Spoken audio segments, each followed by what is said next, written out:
आज हम चैप्टर 5 के अंदर पॉइंट्स एंड पिक्सेल्स के बारे में बात करेंगे। ये थोड़ा सा इम्पोर्टेंट सा कॉन्सेप्ट है, थ्योरेटिकली इसको मैं प्रेफर करूँगा समझाने के लिए, क्योंकि अगर हम इसको स्क्रीन्स के ऊपर कोडिंग में लेकर आएंगे तो हमारा बहुत ज़्यादा टाइम चला जाएगा और मैं चाहता हूँ कि आप जल्द से जल्द मोबाइल ऐप बनाना सीखें। Points and pixel mobile application design के लिए काफ़ी ज़रूरी एलिमेंट होते हैं, क्योंकि हम इसमें ये सेट करते हैं कि अगर एक कंट्रोल किसी एक साइज़ के स्क्रीन पर जिस तरह से दिख रहा है वह दूसरे मोबाइल पर किसी दूसरी स्क्रीन पर भी वैसे ही दिखना चाहिए। ऐसा नहीं होना चाहिए कि वो छोटी स्क्रीन पर तो टॉप से 5 पॉइंट्स नीचे है, लेकिन बड़ी मोबाइल स्क्रीन पर वो टॉप से 10 पॉइंट नीचे दिखाई दे रहा है। तो पॉइंट एंड पिक्सल का ये खेल है, इसको हम थियोरेटिकली समझेंगे इस चैप्टर 5 के अंदर। आज थोड़ा सा विजुअल एलिमेंट्स के साइज़ के बारे में बात करेंगे। जितने भी विजुअल एलिमेंट्स हम ज़ैमरिन में यूज़ करते हैं उसमें हाइट और विड्थ प्रॉपर्टीज़ हमने देखी हुई हैं, हमने उनको यूज़ भी किया है। कुछ विजुअल एलिमेंट्स ऐसे होते हैं जो अपने एक डिफ़ॉल्ट साइज़ प्रॉपर्टी के साथ आते हैं, जैसे iOS की स्टेटस बार जो कि डिफ़ॉल्ट 20 पॉइंट के साथ आएगी। बॉक्स व्यू का डिफ़ॉल्ट विड्थ और हाइट 40 पॉइंट्स रहता है। इसी तरह से स्टैक लेआउट की स्पेसिंग की जो हाइट या विड्थ या डायमेंशंस जो होते हैं वो 6 पॉइंट होते हैं। स्क्रीन पर दिखाई देने वाला टेक्स्ट उसका साइज़ सही नहीं है। अगर वो आपको एक डिवाइस पे सही नहीं दिख रहा है तो ये हो सकता है कि वो दूसरे डिवाइसेस पे भी आपको सही ना दिखे, लेकिन नॉर्मली हम एक ही टेक्स्ट साइज़ यूज़ करते हैं और वही टेक्स्ट साइज़ हर डिवाइस में एक ही जैसे दिखाई देता है, लेकिन हम उसको डिवाइस के अकॉर्डिंग चेंज भी कर सकते हैं। कभी कभी ऐसा भी होता है कि प्रोग्रामर को हर डिवाइस के लिए अलग अलग टेक्स्ट दिखाना पड़े या हर डिवाइस के टाइपोग्राफी के अकॉर्डिंग उस टेक्स्ट को दिखाना पड़े। पिक्सेल्स के साथ काम करने की समस्या ये थी कि हर किसी मॉनिटर पे, हर किसी आउटपुट डिवाइस के ऊपर पिक्सेल्स की डेंसिटी अलग होती थी, लेकिन इसका समाधान डेस्कटॉप कंप्यूटर के लिए ऑपरेटिंग सिस्टम के साथ शुरू हुआ। और जिस तरह से डेस्कटॉप सिस्टम्स के अंदर अलग अलग ऑपरेटिंग सिस्टम्स पिक्सेल्स को हैंडल करते हैं, जैसे एक टेक्स्ट एलिमेंट आपको विंडोज़ में भी वैसे ही दिखाई देता है जैसा मैक में दिखाई देता है, इसी आर्किटेक्चर को फॉलो करते हुए, इसी डिज़ाइन को फॉलो करते हुए और इसी सॉल्यूशन को फॉलो करते हुए इन रेजोल्यूशंस को मोबाइल डिवाइसेस के ऊपर भी लेकर आया गया। नियम कुछ अलग हैं। जिस तरह से एक टेक्स्ट आपको कंप्यूटर स्क्रीन पर दिखाई देता है, वही टेक्स्ट आपको मोबाइल स्क्रीन पे एक अलग टाइपोग्राफी में दिखाई देगा, क्योंकि मोबाइल स्क्रीन और कंप्यूटर स्क्रीन की पिक्सल डेंसिटी अलग होती है। इसी प्रॉब्लम को रिजॉल्व करने के लिए माइक्रोसॉफ्ट और एप्पल दोनों ने अपने अपने ढंग से इस पर काम किया है। अब प्रोग्रामर को ये ध्यान देने की ज़रूरत नहीं होती कि किस डिवाइस की पिक्सल डेंसिटी कितनी है, उसे किसी भी विजुअल एलिमेंट या किसी भी कंट्रोल का साइज़ यूनिट्स में देना पड़ता है और वही यूनिट पिक्सल में डिवाइस के पिक्सल डेंसिटी के अकॉर्डिंग कन्वर्ट हो जाते हैं। एप्पल की दुनिया में जहाँ पे डेस्कटॉप वीडियो को 72 यूनिट्स पर इंच के हिसाब से रेजोल्यूशन दिया गया, वही विंडोज़ की दुनिया में ऐसी ही एक टेक्निक अपनाई गई जिसे डिवाइस इंडिपेंडेंट पिक्सल कहा गया या फिर डिवाइस इंडिपेंडेंट यूनिट्स कहा गया।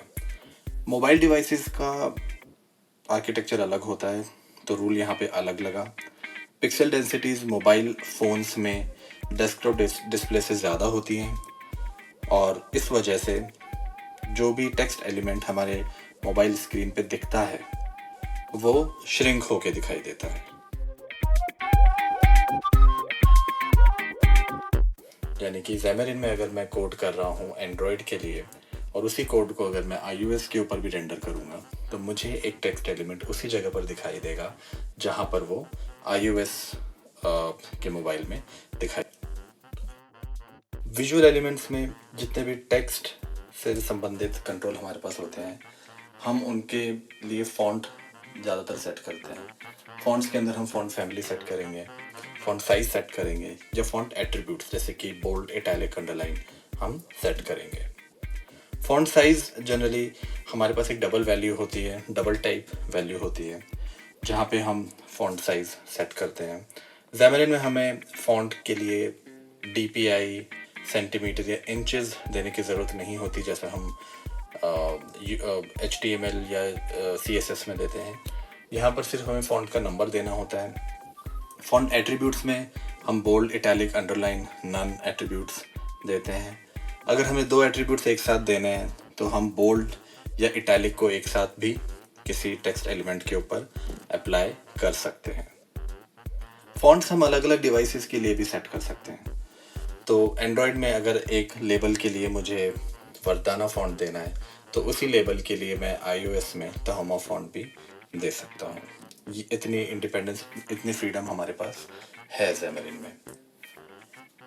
फ़ॉन्ट्स के लिए ज़्यादा कन्फ्यूजन ना हो, साइज़ेस को लेकर ज़्यादा डिबगिंग, ज़्यादा प्रॉब्लम्स ना हो, इसीलिए फ़ॉन्ट साइज़ेस को अलग अलग स्टैंडर्ड साइज़ेस में डिवाइड किया हुआ है, जैसे डिफ़ॉल्ट, माइक्रो, स्मॉल, मीडियम। इनके जो नॉर्मल साइज़ हैं वो आपको एक ही तरह से दिखाई देंगे हर डिवाइस पे, लेकिन इनकी जो बेस साइज़ होगा जब हम उसको iOS में देखेंगे तो वो फॉर एग्जांपल डिफ़ॉल्ट iOS में 16 साइज़ पे होगा, एंड्रॉयड में वो 14 यूनिट होगी, लार्ज 20 यूनिट हो सकता है iOS में, 22 यूनिट हो सकता है एंड्रॉयड में।